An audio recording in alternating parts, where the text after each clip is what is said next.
Good evening, everybody. The question was in respect of the evacuees from in India who are no longer able to come back. Well, essentially, what happened, as I had mentioned in a previous intervention here, is that there is a new protocol which is the initiative of the private sector, spearheaded by Aliko Dangote. And one of the real benefits of it is that there would no longer be a need for quarantining in hotels. The costs that come with that, and also the burden on the evacuees themselves. And this is a major initiative, and for which we're eternally grateful to Herbert Wigwe, Aliko Dangote, and all the others in the private sector. Now, this would require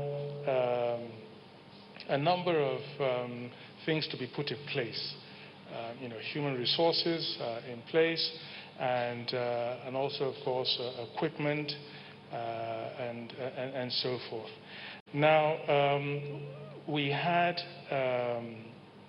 two planes by Nigerian carriers, so it was really good because, of course, we had myself and the Minister of Aviation had been summoned by the House of Representatives Committee on Aviation to discuss issues concerning Nigerian carriers being involved in the evacuation of Nigerians. So this was a case where a Nigerian carrier was booked to carry nationals of other countries, in this case China and India, within 4 days of each other, returning them to their countries, about 300 of each nationality.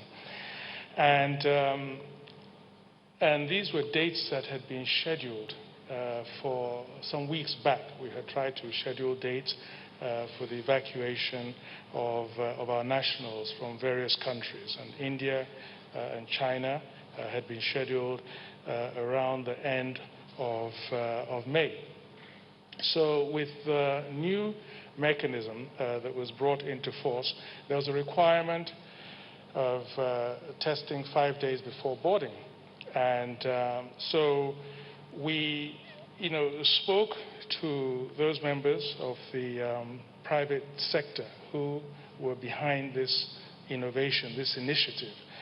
And the feedback was that it would be possible to meet these dates, to just push the dates back by a number of days, and that they would be able to be ready, up and running.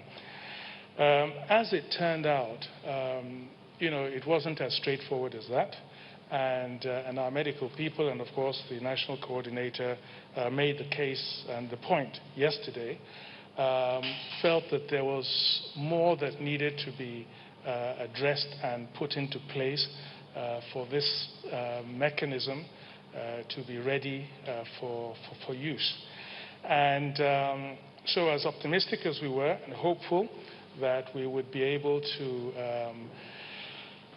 avoid the situation where these national carrier, these planes, would come back empty without our national evacuees on them. With China, we were able to do it for a number of reasons, and but unfortunately for India, it just was not possible to do it within the time frame that we had hoped to do it by.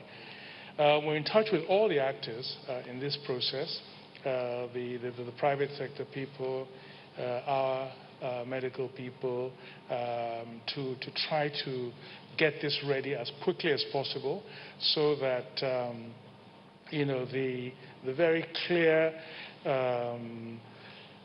problems that these evacuees are now faced with, and the hardship that they are faced with, will really be mitigated as much as possible.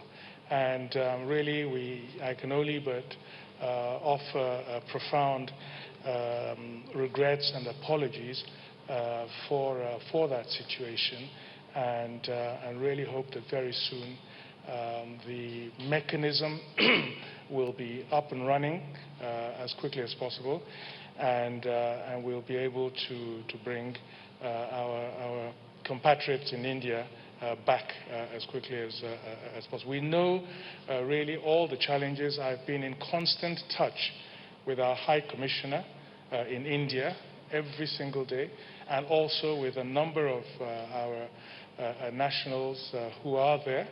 And so I'm fully aware, and it pains me enormously, of the real human challenges that they're all facing. And we will do everything possible to get them back. And also, we know that a number of our nationals in other countries are really paining and looking to be brought back as quickly as possible. The advantage, as I said, with this new mechanism that will no longer require hotel quarantining is that hopefully we'll also be able to now speed up the process of repatriation. So this is the situation with India. And again, to all those who are affected and who are out there, truly our profound sympathies. Thank you.